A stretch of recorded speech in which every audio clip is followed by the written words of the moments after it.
طرح کی اذیتیں پہنچا رہے تھے، دکھ پہنچا رہے تھے، تکالیف پہنچا رہے تھے، اور اعلان اسلام کی پاداش میں اور اعلان نبوت کی پاداش کے اندر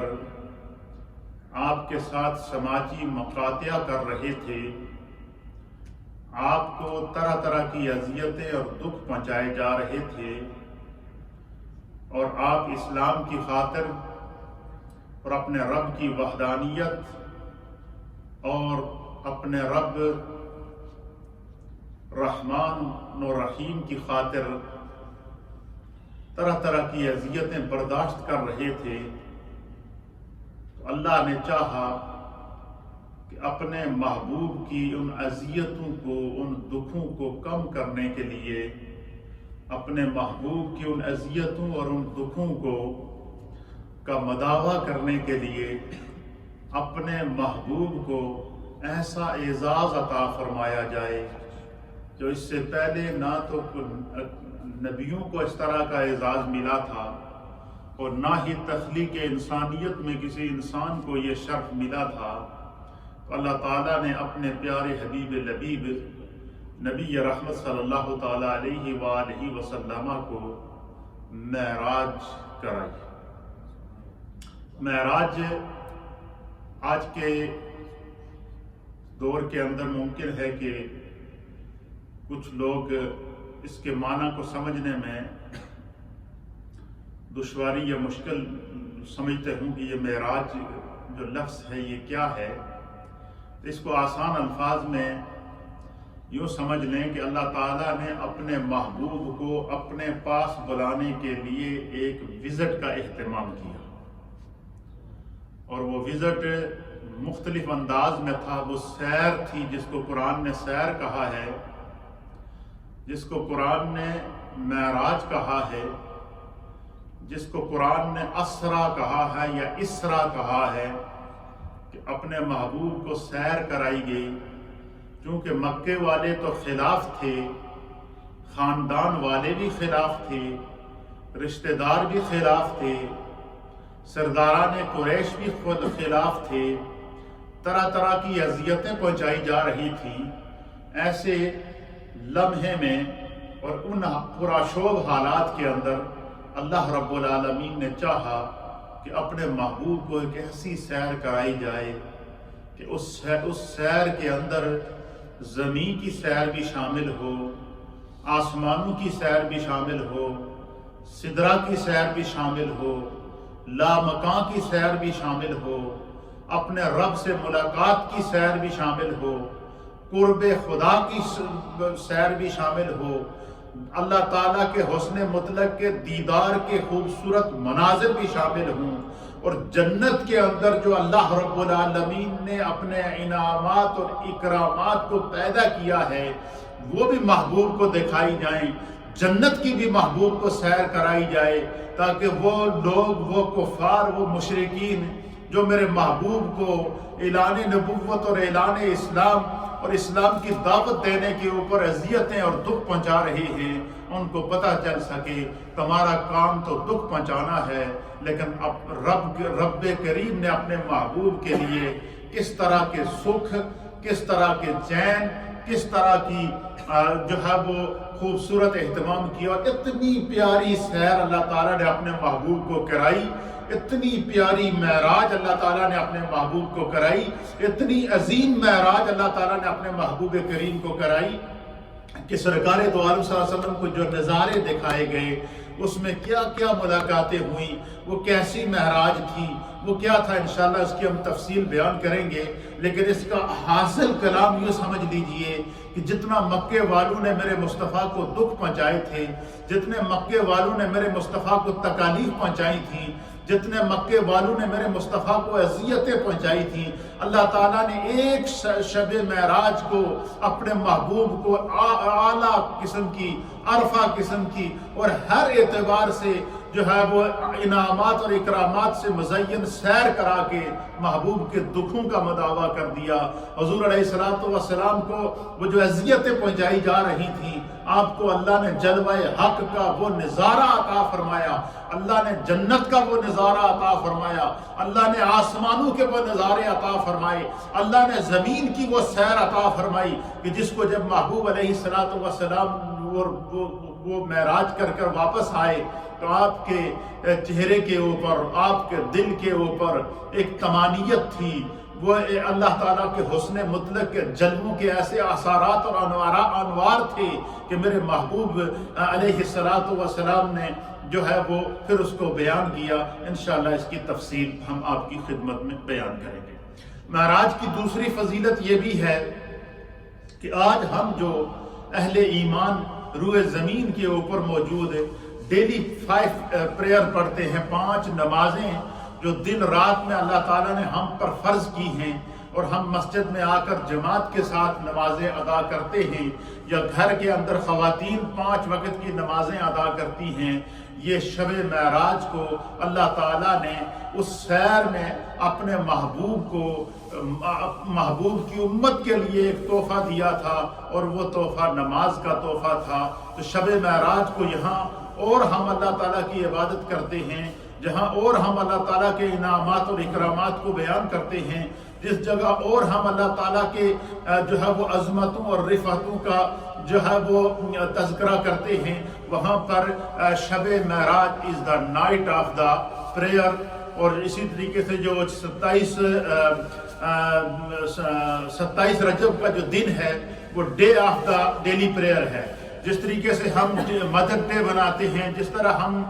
فادر ڈے مناتے ہیں، اسی طریقے سے اللہ تعالیٰ نے شب معراج کو جو اہل ایمان کو نمازوں کا تحفہ عطا فرمایا ہے، یہ شب معراج جو ہے وہ یہ اللہ تعالیٰ کی طرف سے نمازوں کے تحفے کی بھی رات ہے، اللہ کے دیدار کی رات ہے، محبوب علیہ السلام کے انعامات اور اکرامات کی رات ہے۔ اس کا ایک بات تو یہ ہے، اور دوسری چیز یہ تھی کہ اللہ تعالیٰ نے اپنے پیارے حبیب لبیب نبی رحمت صلی اللہ تعالیٰ علیہ وآلہ وسلم کو معراج شریف کرا کے شب معراج کو محبوب کو جو نظارے دکھائے، شب معراج کو محبوب کو جو عظمتیں دکھائیں، شب معراج کو محبوب کو جو رفعتیں دکھائیں، شب معراج کو محبوب کو جو مقام دکھایا، یہ نبی پاک کی ذات کو اللہ تعالیٰ کی طرف سے وہ اعزاز تھا، وہ مقام تھا کہ شب معراج میں اللہ تعالیٰ نے روئے زمین کے اوپر تمام مخلوقات کے اوپر، چاہے ان کا تعلق انسانوں سے ہو، ان کا تعلق جنوں سے ہو، ان کا تعلق فرشتوں سے ہو، ان کا تعلق حیوانات سے ہو،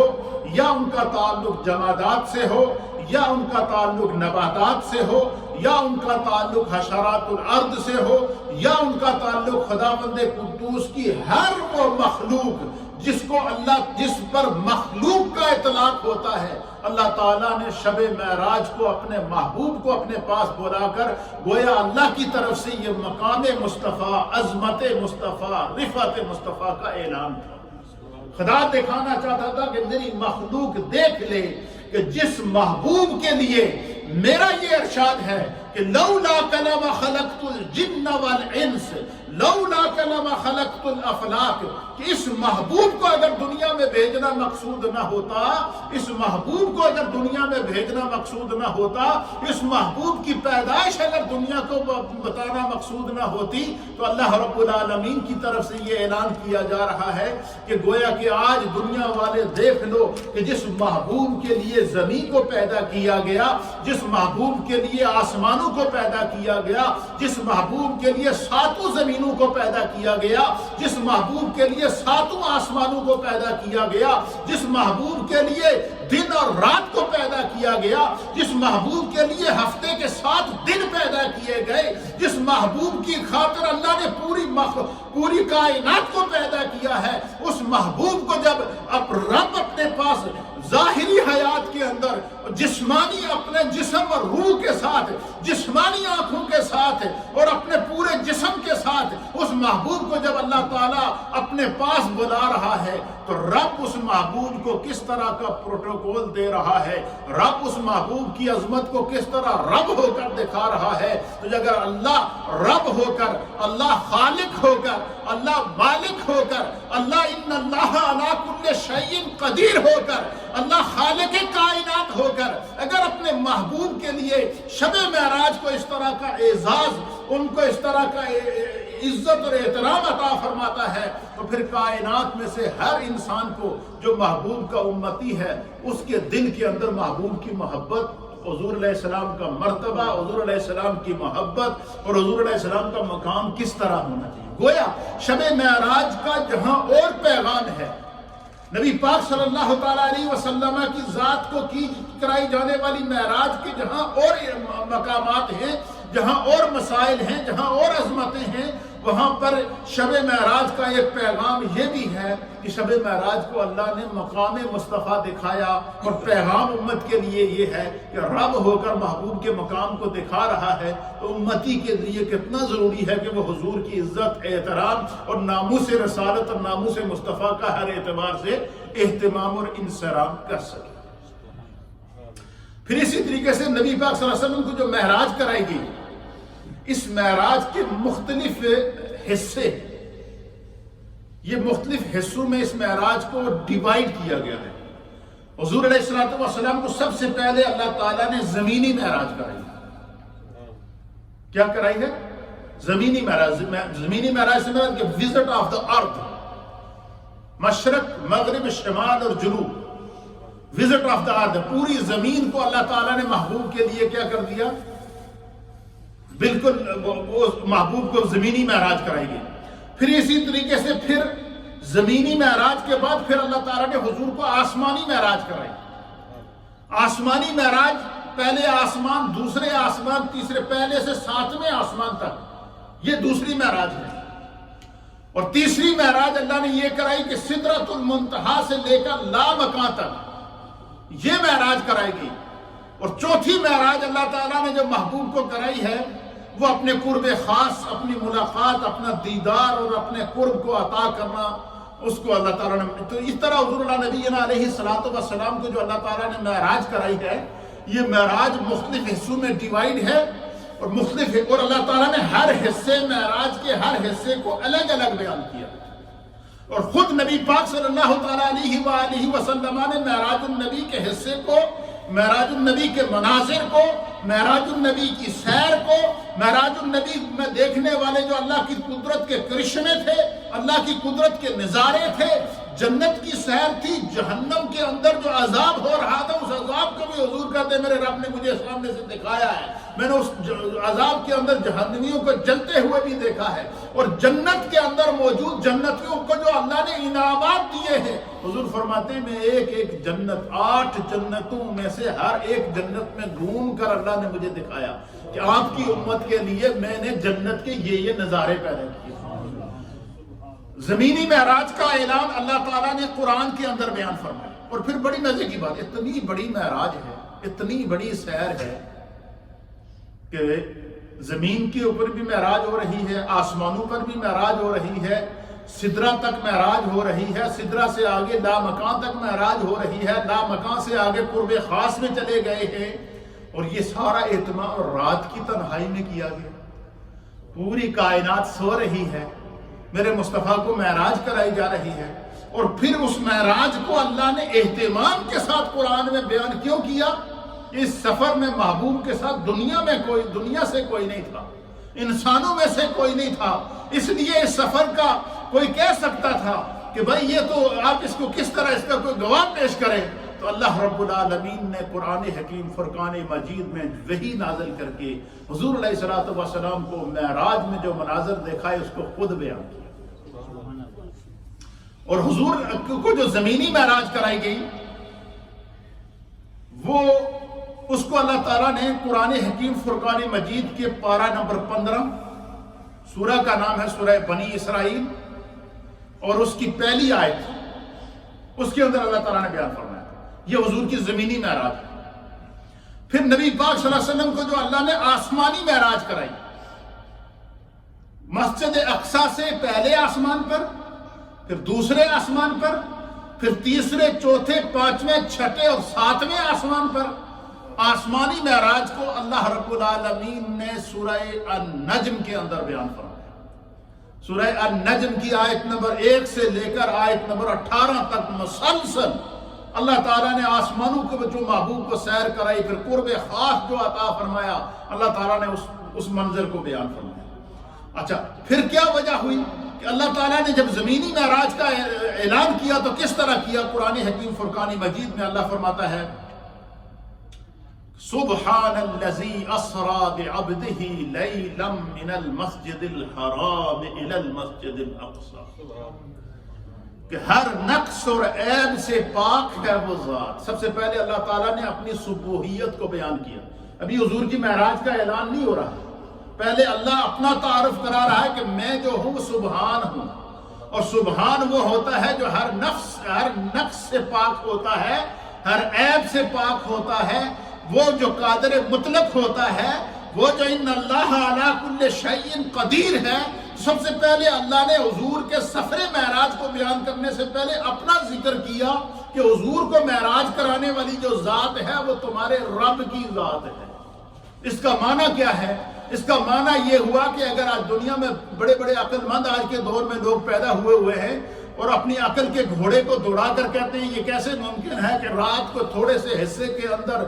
مسجد حرام سے مسجد اقصی کا سفر بھی ہو گیا، پھر پہلے آسمان کا سفر بھی ہو گیا، دوسرے کا بھی ہو گیا، تیسرے کا بھی ہو گیا، چوتھے کا بھی ہو گیا، پانچویں کا بھی ہو گیا، چھٹے کا بھی ہو گیا، ساتویں آسمان پر بھی چلے گئے، سدرہ پر بھی چلے گئے، لامکان تک چلے گئے، قرب خاص میں چلے گئے، پھر واپس بھی آ گئے، رات ہی رات میں سارا منظر ہو گیا۔ آج کے دور کا جو اپنے آپ کو عقل کل سمجھنے والا انسان ہے، جس کو اپنی عقل پر تو بھروسہ ہے لیکن اللہ کی ذات پر وہ بھروسہ نہیں کر رہا ہے، وہ کہہ رہا ہے، جو منکرین معراج ہیں وہ کہہ رہے ہیں یہ کیسے ممکن ہے کہ رات کے تھوڑے سے حصے میں اتنی بڑی سیر ہو جائے، یہ ممکن ہی نہیں ہے۔ تو علماء نے لکھا کہ سب سے پہلی بات تو یہ ہے کہ معجزہ جو اللہ نبی کو معجزہ عطا فرماتا ہے، معجزہ نام ہی اسی چیز کا ہے جو عقل میں نہ آئے، جو ما وراء العقل ہو وہ معجزہ کہلاتا ہے، جو انسانی عقل سے ورا ہو، جو انسانی عقل کی سمجھ میں نہ آئے۔ دوسرا، اللہ تعالیٰ نے حضور کی معراج کا اعلان کرنے سے پہلے اپنا اعلان کیا کہ معراج کرانے والی وہ ذات ہے سبحان الذی، جو ہر نقص سے پاک ہے، ہر عیب سے پاک ہے، جو خالق کائنات ہے، جو مالک کائنات ہے۔ جب اس نے ساتوں زمینوں کو پیدا کیا اور ساتوں آسمانوں کو پیدا کیا تو کہا کن، ہو جا، فیکون، پس جیسے اللہ چاہتا تھا زمینیں بھی پیدا ہو گئی، آسمان بھی پیدا ہو گئی، زمن بھی پیدا ہو گئے، مخلوق بھی پیدا ہو گئی۔ تو اللہ تعالیٰ نے پہلے اپنا تعارف اس لیے کرایا کہ تاکہ دنیا والوں کو یہ پتا چل سکے کہ میرے محبوب کی معراج پر جو لوگ اعتراض کریں گے تو وہ اعتراض محبوب کی ذات پر نہیں ہوگا، وہ خدا کی ذات پر اعتراض ہوگا۔ کیوں؟ تو اللہ نے کہہ دیا کہ معراج میں نے کرائی ہے۔ جب خدا کہہ دے کہ میں نے معراج کرائی ہے تو بندہ کہے کہ یہ ممکن نہیں ہے تو یہ اعتراض مصطفیٰ کی ذات پر تو نہیں ہے، یہ تو خدا کی ذات پر ہے۔ اس لیے اللہ نے فرمایا کہ سبحان الذی اسری بعبدہ، پاک ہے وہ ذات جو ہر نقص سے پاک ہے، ہر عیب سے پاک ہے، جس نے اپنے محبوب کو سیر کرائی، اپنے عبد خاص کو سیر کرائی۔ کیسی سیر کرائی؟ اس میں زمینی معراج بیان ہے، آسمانی معراج نہیں۔ سورہ بنی اسرائیل 15ویں سپارے کے شروع کے اندر پہلی آیت، اس کی پہلی آیت میں اللہ تعالیٰ نے حضور نبی پاک صلی اللہ تعالیٰ علیہ وآلہ وسلم کی زمینی معراج کو بیان فرمایا۔ کیسے؟ فرمایا سبحان الذی اسری بعبدہ لیلا من المسجد الحرام الی المسجد الاقصی، ہر نقص اور ہر عیب سے پاک ہے وہ ذات جو رات کے تھوڑے سے حصے میں جس نے اپنے محبوب کو سیر کرائی مسجد حرام سے مسجد اقصی تک۔ کیوں سیر کرائی؟ اگر اس کی وجہ بھی علت بھی بیان کریں، زمینی معراج کرنے کا مقصد کیا تھا؟ لِنُرِيَهُ مِنْ آیَاتِنَا، کہ میرا محبوب اپنی ان آنکھوں سے یہ بھی دیکھ لے کہ اس کے رب نے زمین کے اوپر کیا کیا انعامات رکھے ہیں، کیا کیا نشانیاں رکھی ہیں، کیا کیا مقدسات رکھے ہیں۔ اس زمین کے اوپر جو ساتوں زمینیں ہیں، اس کے اوپر اللہ تعالیٰ نے جو ہے وہ اپنی قدرت کے کیا کیا شاہکار پیدا کیے ہیں. تو اللہ اس کی وجہ کیا، زمینی معراج کرانے کی وجہ کیا تھی کہ روئے زمین کے اوپر، ساتوں زمینوں کے اوپر. یا اس کا آسان ترجمہ یہ سمجھ لیں کہ زمینی معراج اللہ نے جو پہلے حضور کو آسمانوں سے پہلے زمینی معراج کرائی، اس کا مفہوم یہ ہے کہ ساتوں زمینوں کے اوپر اللہ تعالیٰ نے اپنی قدرت کے جو کرشمے پیدا کیے تھے وہ سارے محبوب کو دکھا رہا ہے کہ اے محبوب، یہ بھی میں نے آپ کی خاطر بنایا ہے، یہ زمین بھی میں نے آپ کی خاطر بنائی ہے، یہ مخلوق بھی میں نے آپ کی خاطر بنائی ہے، اس کے اوپر میری قدرت کے یہ کرشمے ہیں. پھر آپ خانہ کعبہ میں جو ہے وہ مکہ میں آپ کی حرم میں آپ کی پیدائش ہوتی ہے، اور پھر بیت المقدس جو ہے مسلمانوں کا پہلا قبلہ تھا. کوئی کہہ سکتا تھا کہ وہ آخری نبی ہیں اور اللہ تعالیٰ نے جو ہے وہ ان کو آخری نبی بنایا ہے، اللہ نے ان کے اوپر دین کو کمپلیٹ کیا ہے، اللہ نے قیامت تک کے لیے قرآن کو دستور بنایا ہے. اللہ نے الیوم اکملت لکم دینکم واتممت علیکم نعمتی ورضیت لکم الاسلام دینا کا تاج پہنایا ہے. تو وہ محبوب تو مسجد اقصیٰ کی، انہوں نے تو قبلہ اول دیکھا ہی نہیں ہے. اللہ اکبر. تو پہلے اللہ تعالیٰ نے محبوب علیہ السلام کو زمینی معراج کرا کے مسجد اقصیٰ دکھائی. پھر فرمایا کہ لنُرِيَهُ مِنْ آیاتنا، تاکہ ہم محبوب کو اپنی بعض نشانیاں دکھائیں. اور وہ بعض نشانیاں کیا تھیں؟ حضور مفسرین علامہ فخر الدین رازی رحمۃ اللہ علیہ نے تفسیر کبیر کے اندر سورہ بنی اسرائیل کی پہلی آیت کی تفسیر میں لکھا ہے کہ یہ جو اللہ تعالیٰ نے فرمایا کہ لِنُرِيَهُ مِنْ آیاتنا، کہ ہم اپنے محبوب کو اپنی بعض نشانیاں دکھائیں. وہ نشانیاں کیا تھیں؟ فرمایا مسجد اقصیٰ قبلہ اول کے ارد گرد کم و پیش 1.25 لاکھ انبیاء اور مرسلین کے مزارات ہیں، ان کی قبریں. تو اللہ تعالیٰ نے چاہا کہ میرا محبوب آسمانوں پر جانے سے پہلے، میرے پاس آنے سے پہلے کیا ہو، وہ انبیاء اکرام کے مزارات پر ان کی حاضری ہو. تو حضور علیہ السلام اس منظر کو بھی بیان کرتے ہیں کہ جب میں جا رہا تھا تو مررت بقبر موسیٰ. حضور علیہ السلام کہتے ہیں کہ میں زمینی معراج ہو رہی تھی، سفر جاری ہوا، اللہ نے آسمان سے براق بھیج دیا، اور اس سیر کے اندر صرف حضور اکیلے نہیں جا رہے ہیں. ایک روایت کے مطابق سرکار نے فرمایا کہ جبریل علیہ السلام کے ساتھ 40,000 فرشتوں کا جلوس تھا، اور ایک روایت کے مطابق حضور نے فرمایا کہ 70,000 فرشتوں کا جلوس تھا جو جبریل کے ساتھ جا رہے تھے. براق کے آگے پیچھے اور دائیں اور بائیں تھے، اور براق کے اوپر سرکار تشریف فرما تھے، اور ایک سفر ہو رہا ہے جس طرح کہ کوئی شاہی سفر ہوتا ہے، اور یہ شاہ کونین کا سفر ہو رہا تھا، یہ سلطان کونین کا سفر ہو رہا تھا، اپنے رب سے ملاقات کا سفر ہو رہا تھا، یہ پہلی سیر ہو رہی تھی. اس کے مناظر کو اللہ رب العالمین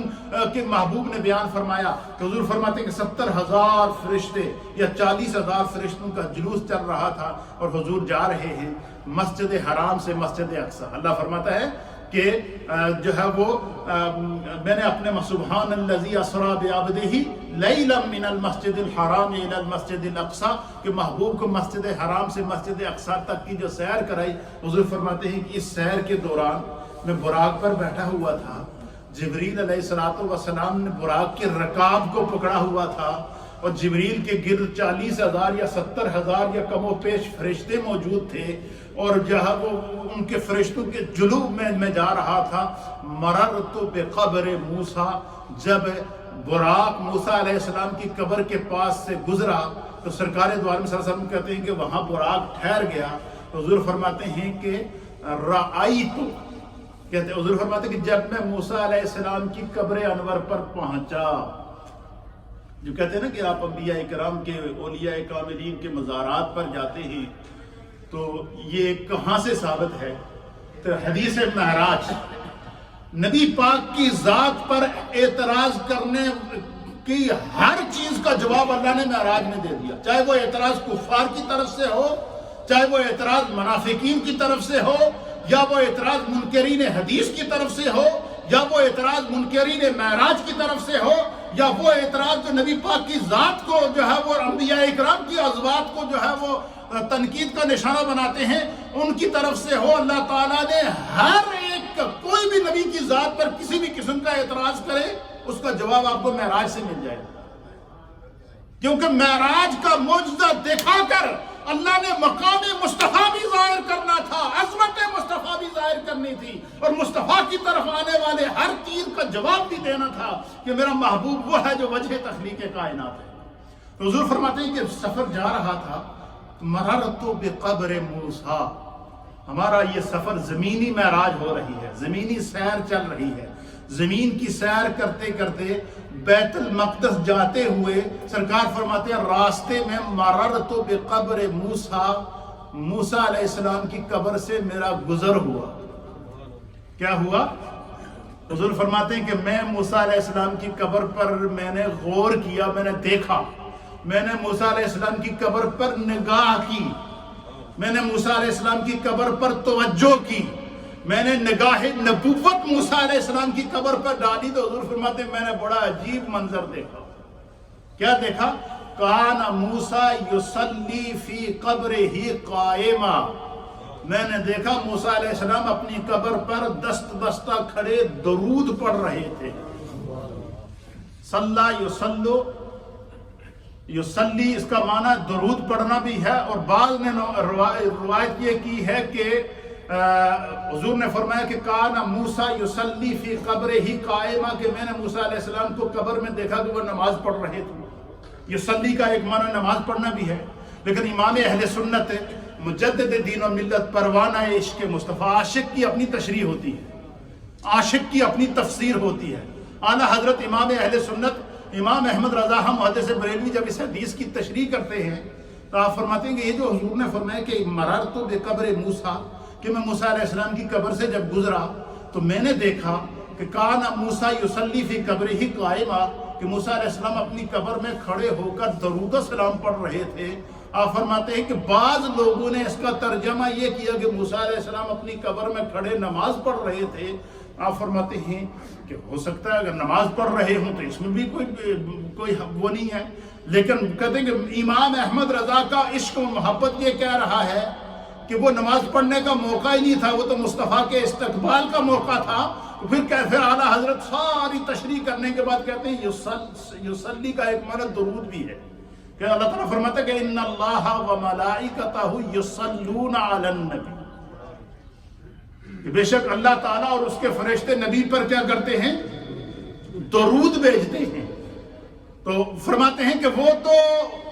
نماز پڑھنے کا موقع ہی نہیں تھا کہ موسیٰ علیہ السلام قبر سے کے اوپر سے موسیٰ کی قبر سے میرے مصطفیٰ کی حاضری ہو، اور موسیٰ علیہ السلام جو ہے وہ قبر کے اندر جو ہے وہ جو یصلی فی قبرہ قائما کا معنی کہتے ہیں امام احمد رضا کا ایمان یہ کہتا ہے کہ کان موسیٰ یصلی فی قبرہ قائما، کہ جب موسیٰ علیہ السلام کی قبر سے میرے مصطفیٰ کا گزر ہوا تو وہ کھڑے ہو کر نبی پر درود پڑھ رہے تھے۔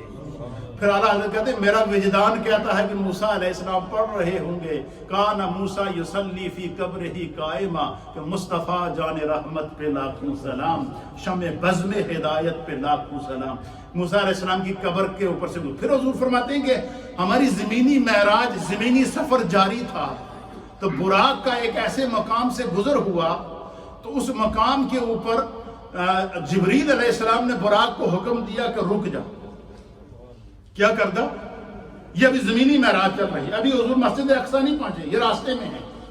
ایک مقام موسیٰ علیہ السلام کی قبر کا آیا، حضور کہتے ہیں میں نے موسیٰ علیہ السلام کو قبر میں دیکھا کیا کر رہے ہیں۔ پتہ چلا جو اللہ کا نبی ہوتا ہے خدا اسے قبر کے اندر بھی برزخی حیات میں اس طرح رکھتا ہے جیسے ظاہری حیات کے اندر رکھتا ہے۔ اس لیے جب ہم مدینہ طیبہ میں جاتے ہیں، روضہ رسول کے سامنے جاتے ہیں، جالیوں کے سامنے جاتے ہیں، ہم اس لیے نہیں جاتے کہ حضور علیہ السلام کہ ہمیں دیکھ نہیں رہے ہیں، ہمارا ایمان یہ ہے کہ مصطفیٰ نے ہمیں بتایا ہے کہ جو نبی کی قبر پر آتا ہے نبی اپنی قبر سے دیکھتا بھی ہے اور استقبال بھی کرتا ہے۔ ہم سرکار کے قدموں میں حاضر ہوتے ہیں، ہمارا ایمان ہوتا ہے کہ حضور دیکھ رہے ہیں۔ جس طرح حضور ظاہری زندگی میں صحابہ کو دیکھتے تھے، اس طرح سرکار کے مزار پر انوار گنبد خضرا کے سامنے، جالیوں کے سامنے اگر کوئی جائے گا تو ہمارا ایمان ہے کہ سرکار اپنی قبر انور سے اسے خالی مجھے بتائیں بندہ دنیا کے کسی کونے میں بھی فوت ہو جائے، قبر میں جائے تو پہلا سوال ہی دیدار مصطفیٰ ہوتا ہے۔ جو ہر مومن کی قبر میں آ سکتے ہیں تو جو مدینہ طیبہ میں جائے کیا اسے نہیں دیکھتے؟ یہ اہل ایمان کی یہ محبتوں کے امتحان ہیں، یہ عشق کے امتحان ہیں یہ ہر طرح کے اختلاف کو ذہن سے نکال کر صرف اس طرح دیکھیں کہ رسول اللہ کی محبت انسان کے اندر کس طرح نور پیدا کرتی ہے، کس طرح عشق پیدا کرتی ہے، کس طرح محبت پیدا کرتی ہے۔ پھر حضور فرماتے ہیں کہ ہم موسیٰ علیہ السلام کی قبر سے گزرے، پھر ایک اور مقام آیا، زمین تھی، کوئی قبر بھی نہیں تھی، ایک بڑی خوبصورت جگہ تھی، نور برس رہا تھا اس کے اوپر۔ تو جبریل کو حضور نے جبریل نے براق کو حکم دیا کہ یہاں ٹھہر جا۔ حضور فرماتے ہیں براق وہاں رکا تو جبریل نے مجھ سے کہا کہ یا رسول اللہ آپ یہاں اتریے اور اس مقام کے اوپر 2 رکعت نماز ادا کیجیے۔ کیا کیجیے؟ یہ زمینی سیر ہو رہی ہے، ابھی آسمان کی سیر نہیں ہے۔ لیلا من المسجد الحرام الى المسجد الاقصى، مسجد حرام سے مسجد اقصی کے دوران جاتے ہوئے جو مناظر اللہ نے اپنے محبوب کو دکھائے، ان مناظر کی منظر کشی میرے مصطفیٰ اپنی زبان سے کر رہے ہیں۔ حضور فرماتے ہیں کہ جب میں اس مقام پر براق رکا تو جبریل نے کہا کہ یا رسول اللہ یہاں 2 رکعت نماز پڑھی۔ حضور فرماتے ہیں میں نے 2 رکعت نماز ادا کی، صرف نہ میں نے ادا کی، میرے ساتھ جتنے فرشتے تھے ان سب نے وہاں نماز ادا کی۔ سرکار فرماتے ہیں کہ جب میں نماز ادا کر چکا پھر مجھے براق پر بٹھایا گیا تو حضور فرماتے ہیں براق کے چلنے سے پہلے میں نے جبریل سے پوچھا کہ جبریل یہ کون سا مقدس مقام ہے جس کے اوپر مجھے بھی نماز پڑھنے کے لیے کہا گیا، خود بھی تم نے نماز پڑھی، میرے ساتھ موجود سارے فرشتوں نے نماز پڑھی، یہ زمین کا وہ کون سا مقدس حصہ ہے، یہ کون سا مقدس مقام ہے کہ جہاں ہم سب نے مل کر نماز ادا کی ہے؟ تو حضور علیہ السلام فرماتے ہیں کہ مجھے جبریل نے نشاندہی کی ہے کہ یا رسول اللہ یہ زمین کا وہ حصہ ہے جس کے اوپر اللہ تعالیٰ نے حضرت عیسیٰ علیہ السلام کو پیدا کیا تھا۔ زمین کا وہ حصہ ہے جہاں عیسیٰ علیہ السلام پیدا ہوئے تھے۔ تو جس زمین کے جس حصے پر عیسیٰ علیہ السلام کا مولود ہوا، عیسیٰ علیہ السلام کی پیدائش ہوئی، حضور فرماتے ہیں سفر معراج کے دوران اس مقدس مقام پر بھی مجھے لے جایا گیا، میں نے وہاں نماز بھی ادا کی ہے۔ اور پھر اب پتہ چلا کہ مقامات مقدسہ جہاں انبیاء کے قدم لگ جائیں یا جہاں انبیاء اکرام پیدا ہو جائیں تو اسی لیے تو ہم صفا اور مروہ کے چکر کاٹتے ہیں، ورنہ صفا اور مروہ سوائے 2 پہاڑوں کے اور کیا ان میں؟ کیوں ہمارا حج کے اندر جو ہے وہ سعی کو واجب قرار دیا گیا؟ کیوں واجب قرار دیا گیا؟ ایک پہاڑ سے بھاگو دوسرے پہ جاؤ، دوسرے سے بھاگو تیسرے پہ جاؤ، وجہ کیا ہے؟ ان پہاڑوں کی نسبت ایک اللہ کی ولیہ سے ہے اور ایک نبی سے، حضرت اسماعیل علیہ السلام سے۔ آب زمزم کو ہم پیئیں گے تو فرمایا کہ جو بندہ آب زمزم کو جس نیت سے پیے گا خدا اس کو ہر طرح کی شفا عطا فرما دے گا۔ وہ آب زمزم آب شفا ہے۔ وجہ کیا ہے؟ دنیا میں ہزاروں قسم کے چشمے موجود ہیں، دنیا میں ہزاروں قسم کی نہریں موجود ہیں، دنیا میں ہزاروں قسم کی جو ہے وہ پانی موجود ہیں، اور بڑے بڑے خوبصورت قسم کا ڈرنک بھی موجود ہیں، اور ہر طرح کے پھلوں کے ڈرنک بھی موجود ہیں، پھولوں کے ڈرنک بھی موجود ہیں۔ تو پھر آب زمزم کو، دنیا میں ہزاروں پانی موجود، لاکھوں پانی موجود، لیکن آب زمزم کو آب شفا کیوں قرار دیا؟ کیوں؟ کہ اس آب زمزم کو ایک نبی کے قدموں کا فیض ہے۔ اسماعیل علیہ السلام کے قدموں ایڑیاں، پاؤں کی ایڑیاں زمین پر لگنے سے اللہ نے وہاں پانی کا چشمہ پیدا کیا تھا۔ جس جگہ نبی کا قدم لگ جائے وہاں سے نکلنے والا پانی اگر آب شفا ہو جائے تو زمین کے جن حصوں نے میرے مصطفیٰ کے قدم چومے پھر مدینے کی مٹی کیوں نہ خاک شفا ہو۔ اس لیے حضور فرماتے ہیں کہ میں عیسیٰ علیہ السلام کے اس مقام سے گزرا، وہاں میں نے نماز ادا کی۔ پھر سرکار فرماتے ہیں کہ پھر مجھے مسجد اقصی پہنچایا گیا۔ پھر مسجد اقصی میں کم و پیش 1.25 لاکھ انبیاء اکرام کی زیارت، 1.25 لاکھ انبیاء اکرام وہاں کھڑے۔ پھر جو اللہ فرماتا ہے لِنُرِيَهُ مِنْ آیَاتِنَا، تاکہ ہم آپ کو اپنی بعض نشانیاں دکھائیں۔ فرمایا مسجد اقصی کے ارد گرد جتنے انبیاء اکرام کے مزارات ہیں ان تمام کو حضور نے دیکھا، ان کی زیارت کی۔ پھر مسجد اقصی لے جانے کی کیا ضرورت تھی، وجہ کیا تھی؟ اور پھر اس کے اندر جو 1.25 لاکھ انبیاء اکرام موجود تھے اور حضور نے ان کی نماز پڑھائی، اس کی وجہ کیا تھی؟ اس کی جہاں اور وجوہات لکھی ہے وہاں علامہ فخر الدین رازی رحمۃ اللہ علیہ نے تفسیر کبیر میں بڑی ایمان افروز بات لکھی۔ آپ نے فرمایا کہ اللہ کا جو نبی ہوتا ہے اس کی کوئی دعا اللہ کبھی رد نہیں کرتا، نبی کی مانگی ہوئی دعا کبھی رد نہیں ہوتی۔ اللہ تعالیٰ نے عالم ارواح میں ہر نبی کی روح سے وعدہ لیا تھا کہ میرا جب آخری نبی دنیا میں آئے گا، جس نبی کے دور میں آئے گا، وہ سب کے سب اور جتنے نبیوں کی امتیں ہیں وہ ساری کی ساری جب میرا محبوب دنیا میں آ جائے گا تو سب اس پر ایمان لے آئیں گے۔ کیا کر دیں گے؟ سب اس پر ایمان لے آئیں گے، اور اسی کی وجہ سے میں نے پوری مخلوق کو پیدا کیا۔ تو امام فخر الدین رازی نے لکھا ہے کہ اللہ کے ہر نبی نے اپنے دور میں یہ دعا کی تھی کہ یا اللہ اس نبی کو میرے دور میں پیدا فرما تاکہ میں اس کا دیدار کر سکوں۔ یہ دعا ہر نبی نے کی۔ حضرت آدم علیہ السلام نے دعا کی، حضرت شیس علیہ السلام نے دعا کی، حضرت ایوب علیہ السلام نے دعا کی، حضرت سلیمان علیہ السلام نے دعا کی، حضرت ابراہیم علیہ السلام نے دعا کی، حضرت اسماعیل علیہ السلام نے دعا کی، حتیٰ کہ کم و بیش 1.25 لاکھ انبیاء اور مرسلین نے ہر نبی نے اپنے دور میں دعا کی تھی کہ یا اللہ وہ نبی اگر میرے دور میں آ جائے تو میں اپنی آنکھوں سے اس کا دیدار کر لوں جس کی خاطر تو نے اس کائنات کو پیدا کیا۔ تو فرمایا کہ چونکہ اللہ کی مرضی اور منشا یہ تھی، قانون قدرت کے اندر یہ بات شامل تھی کہ میرا محبوب آئے گا لیکن آخری نبی بن کر آئے گا، سب سے آخر میں آئے گا، وہ خاتم النبیین ہوگا۔ وَالْيَوْمَ أَكْمَلْتُ لَكُمْ دِينَكُمْ وَأَتْمَمْتُ عَلَيْكُمْ نِعْمَتِي وَرَضِيتُ لَكُمُ الْإِسْلَامَ دِینَ کا تاج پہن کر آئے گا۔ اس کے اوپر خدا دین کو بھی مکمل کر لے گا، شریعت کو بھی مکمل کر لے گا، پوری کائنات اس کے تابع ہو جائے گی۔ تو فرمایا کہ اب ہر نبی نے دعا بھی مانگی ہوئی تھی کہ اللہ ہمیں اس کو دیدار کرا، اس لیے اللہ تعالیٰ نے ہر نبی کی دعا کو قبول کر کے ہر تمام انبیاء کو مسجد اقصیٰ میں جمع کر کے اپنے محبوب کو اپنے پاس بلانے سے پہلے مسجد اقصیٰ لے گئے اور فرمایا کہ محبوب ان کو نماز پڑھا کر امام الانبیاء کا شرف بھی اور تاج بھی حاصل کرو، اور پھر ہر ایک نبی جس نے دعا کی ہوئی ہے کہ وہ تمہارا دیدار کرنا چاہتا وہ ہر ایک اپنی آنکھوں سے دیدار کر کے اپنے رب کا شکر ادا کر سکے کہ آج اس کی دعا قبول ہو گئی ہے۔ اب پتہ چلا کہ شب معراج انبیاء کی دعا کی قبولیت